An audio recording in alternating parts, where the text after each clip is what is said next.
Okay, ladies and gentlemen, thank you so much for tuning in. My name is Aaron Eisman, and this is the Not Hebrew School podcast. This week's Torah portion is Parshas Mishpatim. We are going to jump right in. I am sitting here with the very holy and awesome Mr. Andrew Perlman. How are you, my friend? I'm doing great. It's a pleasure to be here. Are you ready to dive in? I cannot wait. Well, this is an incredible Torah portion. Just a quick review. Last week, the Jewish nation got the Torah. Incredible spiritual energy.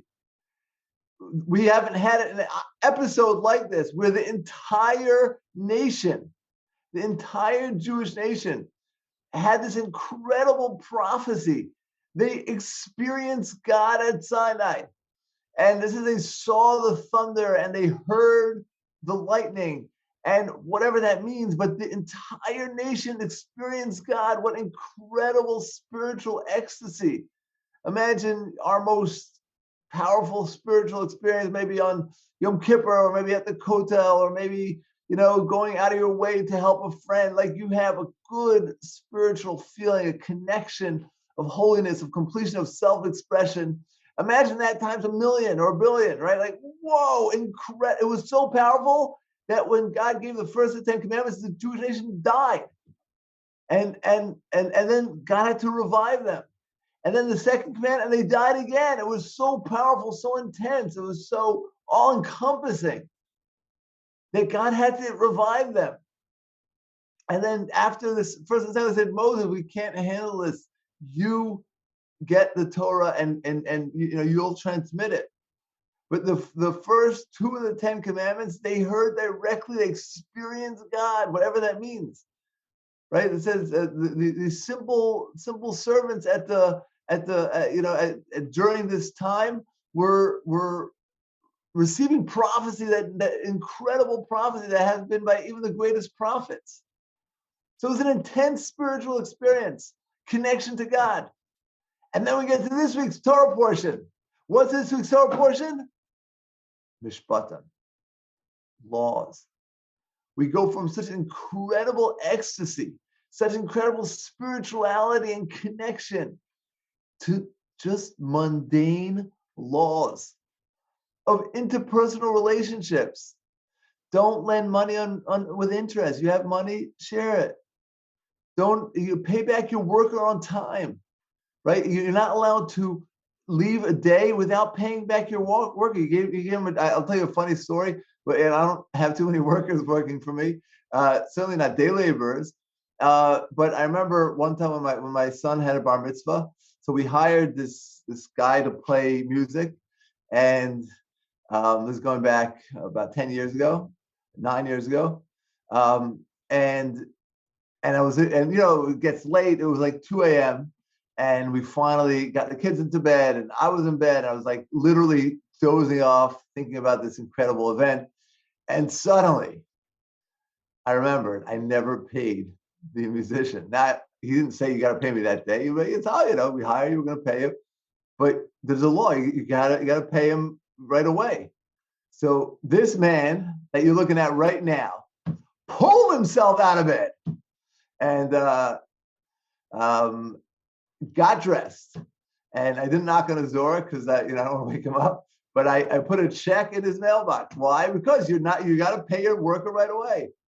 There's so many mundane laws. If your enemy is someone, again, we have to talk what an enemy is, but he's traveling with a donkey load of stuff, and his donkey collapses, or he needs help to get him. You gotta help him. There's so many mundane laws in the Torah. You're not allowed, right? If you're not allowed to plow with a cow and a donkey, a horse and a cow together. You know why? Because a cow, chews its cud, which means it regurgitates its food. That means it's chewing. It's always chewing. And the horse is like thinking, "Hey, what's this guy's deal? He keeps getting food. Well, I'm not getting anything. Why don't I get anything?" We're showing a sensitivity to an animal that's so mundane, so regular, so we're going from receiving the Torah to these mundane laws of interpersonal relationships and and also damaging, right? Like, be careful with your property, be careful with your animals. They don't damage when you load your animal to, right, and it's going to sideswipe someone's property and do damage, right? So you're responsible, right? Be good in judgment, right? Don't, just because someone's very, very wealthy, someone's very, very poor, don't come to conclusions. Be very, very scrupulous. A law is a law. Doesn't matter who the person is. There's so many mundane laws. So, Andrew, how could it be that we go from such incredible spirituality to such mundane, humdrum, so to speak, humdrum everyday life? What do you say, my friend? Potentially that we're supposed to see the spirituality in that mundanity. Okay, amazing. So listen to this. In last week's Torah portion, we mentioned that God said, "Don't approach the mountain." But when the Jewish nation was going to be experiencing God, there will be an incredible desire to attach themselves. The ultimate happiness is self-expression, and we are part of ourselves is God. We're piece of the infinite. So there would be an incredible urgency to go attach ourselves to that incredible spiritual energy. So God said, don't approach the mountain. And this week's Torah portion tells us why. You know why? Because there are no shortcuts to spirituality. You know how you become spiritual? By taking care of your animals, by taking care of other people, by being sensitive to others. If we can't, and that is the secret. The secret is to climb the mountain. How do you climb a mountain? By being nice to people. If we can't relate to mankind and that which we can see and our world, our physical world, if we can't relate to the physical world in an appropriate way, so then we definitely can't relate to God in an appropriate way. If we can't thank our wife or our mom or the waiter for dinner, right? So then how are we going to thank and appreciate all that God does for us? Mankind is sort of a practice zone. It's sort of the minor leagues, perhaps, to spirituality. It's a ladder, right? If you treat others appropriately, so then you'll be able to relate to God. There's a myth out there that someone's very, very spiritual, very, very, but he's not a very good person. It's impossible. It's impossible to be a spiritual person, a godly person, without being a good person, because we sort of practice on people by being kind to each other, by being good to each other. So that's how we can work on character to develop into a great person's way. Marriage is so important. In Judaism, a person who is single is considered incomplete until, the joke goes, right? You're single, you're incomplete, and then you're married, you're finished. Right, but the truth is, a single person is considered incomplete. Why? Because we complete ourselves by getting married, by living in close quarters with somebody very, very different than us, and that brings out the best in us. And we we make sure not to be angry and to be kind and sensitive. Although when kids come along, if you're blessed enough to have children, that's even like so many opportunities to practice being kind. The baby wakes up in the middle of the night. And there's so many times that your wife wants to do one thing, you want to do something else, right? There's money issues, there's difference of interests, right? There's so many opportunities to be kind and giving and caring, and those opportunities is how we climb the mountain. That's how we get to spirituality. You want to have the most euphoric spiritual experience? Be nice to people. Don't miss out an opportunity to be nice. We go to work, a person's in finance or wherever, in sales, right? It would be insane to lose an opportunity of a big sale, right? As a big client, you're at a party. Oh my gosh, that guy, let's say you do real estate, that guy owns 6 apartment buildings. You go over, hey, how are you? Right? Hey, I sell whatever, right? It would be insane to lose an opportunity to make a big sale, make a big profit. It's insane to lose an opportunity to not grow and to not work on ourselves, right? If somebody insults us, it's insane to not seize that opportunity to control our anger. What a great opportunity. How many times are we fortunate enough to be insulted? And if we're insulted publicly, whoa, what a great opportunity to work on ourselves. And if if someone asks us for a favor and we really don't want to do it, wow, that's a great opportunity to sort of work on ourselves. All these opportunities, all these challenges that come our way, that as we're going through life, they're like sails. We have to grab them. We have to embrace them, because this is how we climb the mountain. This is how we express our true self.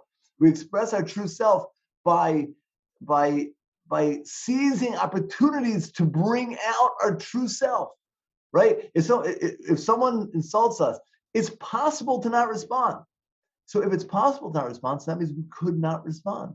We are able to not respond, and therefore we could do it. And therefore, if we don't, then we're not exercising that muscle. So this week's Torah portion, with all the mundane laws, all the simple laws, that you have to judge favorably and be kind, and don't steal, and be careful. Be careful with your actions, because you have to be loving, right? You can't just be spiritual. You have to be very, very practical, not to damage anyone else. And through that daily day, through that everyday sort of humdrumness of our lives, that is how we reach the ultimate spiritual ecstasy, because that is how we mold our body to be incredibly spiritual, by seizing every opportunity. So that is lesson number one, my friends. In Parshas Mishpatim, it is a list of laws and do's and don'ts, and being careful about other people, and being kind to others, and don't what's the word? Don't hurt a widow and an orphan, right? Be careful be careful with other people's feelings. So by living a life of sensitivity and caring, so then that's how we climb the mountain. So the way we return to the state of this incredible prophecy is through the people around you. And that's why it's so important to how long will we live? Hopefully we'll live 100 years, 120 years, right? But we got to seize every opportunity, every sail, to achieve incredible greatness. What do you say, my friend? That's beautiful. I think I love the concept that it's interaction with other people is practice for personal spirituality and a relationship with God. I think there's a lot of power in that. And a lot of it is mindset. If you're going through the day looking for, I just want to be comfortable and well-fed and not bothered. So then often we'll be triggered by, someone gets upset, someone's going too slow, or right. But if we look at the world as opportunities to grow, so then we're like, wow, look at this. I have so many great opportunities to become great by the people in my life. I can be kind and caring and giving. So that's lesson number one. Lesson number two, in this Torah portion, it also talks about an indentured servant. An indentured servant is somebody who is a Jew who is working as a slave or a servant to someone else, whether if they stole money. The law in the Torah, right? Instead of going to jail, sometimes tragically someone does a crime, they go to jail, and then in jail they learn how to be a better criminal, right? They're sort of hanging out with other criminals and learning better tricks, so that it's not a very rehabilitative process, right? A guy goes to jail, it's not a very good place to hang out with other people who are in jail. But in the Torah, if somebody steals, then they can't repay. If they could repay, they have to repay, and double, and sometimes more, right? So they have to repay. But if let's say they can't repay, somebody steals an expensive cow, right? So it's a $2,000 cow, whatever. He can't repay it, so he needs to work as a servant to the owner to pay off his debt, and therefore he's in a good environment with good people, and he's sort of learning how to improve. Anyway, but this person is called an indentured servant.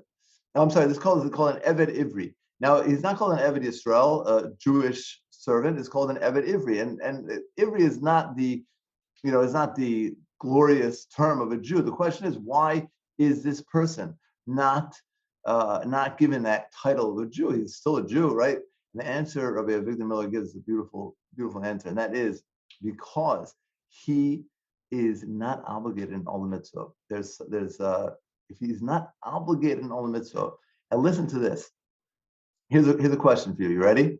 What is better, to be obligated in something or to do it voluntarily? I'll give you an example. Let's say your mom's at work and you're home and you're like, my mom is so tired, she works so hard. I'm gonna cook dinner tonight, and you voluntarily go and cook dinner. That's case number one. Number two is that your mom calls you up and says, "Yo, Andrew, I'm so tired. Could you mind cooking dinner?" In which case, do you think it is a better deed that you did? What's better, to do it voluntarily or to do it when you're commanded? I'm not sure if I can say which is better. I think that it's dependent on the mindset you have while you do it, either way. But I guess my gut wants to say voluntarily, but I also think there's like a lot of beauty in gladly agreeing if it's commanded of you. 100%. Yeah. So you're right. Our instinct is, of course, it's better to volunteer, but the answer is actually no. It's better to do it when you're commanded, because when you're commanded, there's this, as humans, egotistical, selfish, self-centered people. Sometimes, if someone's telling you to do something, it's an automatic throwing off of the yoke, throwing off of the bossiness. I don't know. I don't want to do it. Right. So when I do it voluntarily, I have my own terms, my own goodwill. It's a good thing. It's a beautiful thing, but it's not the ultimate. There's a rabbi in the Talmud, and Rabbi Yossi. Rabbi Yossi was blind, and he thought that blind people are not obligated in certain mitzvot.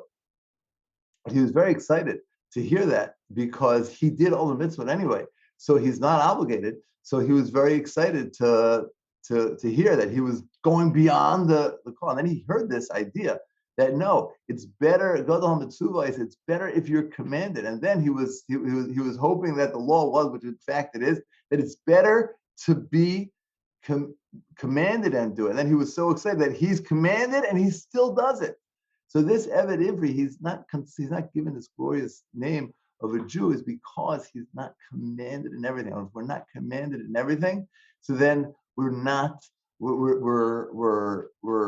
reaching our full potential.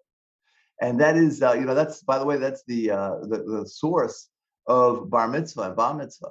Why do we have a bar and bar mitzvah party? Because when you're 11, 10, 9 years old, you're allowed to do these mitzvot, but you're not commanded to.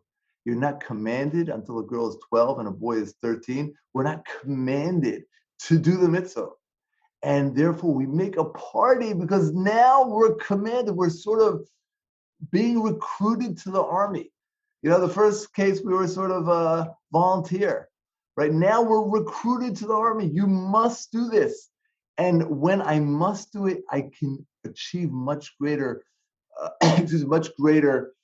level. Why? Because I can, when I'm sort of compelled by God to do something, so then I can dig deep and really achieve my true potential, because I'm sort of connecting to God. I'm responding to God's command. Don't blend with interest.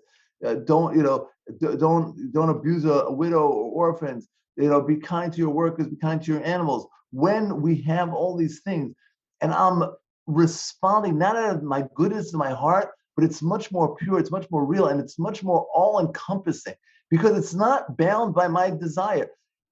If I'm commanded to not abuse my worker, even if I'm having a bad day, even if I'm in bed after a long bar mitzvah, it doesn't matter. You're not allowed to abuse your worker. But sometimes our values, or the values in the world, can change depending on the environment. Unfortunately, the Jewish people have seen throughout history, right, that we're not always treated, and there's a lot of minorities, right? We're not that not all are created equal, right? That there's morals and ethics. They say the Nazis, when they rounded up Jews, they would worry about their pets, right? They would take care of their animals. Why? Because we got to be moral, right? We don't want a dog to starve, right? But what about the people? Okay, so we're sort of when your values are self-imposed, so then then it's then you never know when it's going to be there. But if we're reacting to command by God, then it transcends all situations. Whether you're in a good mood or bad mood, you're having a toothache, you're not having a toothache, you got into a fight with your wife, you didn't, whatever it is, you always have to be on your game. So the second and final lesson from this week's Torah portion is, it's great that we're commanded in all these little things. And the more we embrace these little things, the higher, the faster we can climb up the mountain to achieve incredible spiritual connection. And that's what the name of the game is, that live long, grab opportunities, and that's how we fully express ourselves. Hey, la la da da da da la da da da da da la da da da da da. Have a beautiful Shabbat, everybody. If you have any questions, feel free to reach out to me. My email is rabbii@meor.org. I would love to hear from you. And if you are kind enough to leave us a review, that would make our podcast even more widespread and hopefully contribute to all the beautiful Torahs out there. Have a beautiful Shabbos. Looking forward to next week, my friends.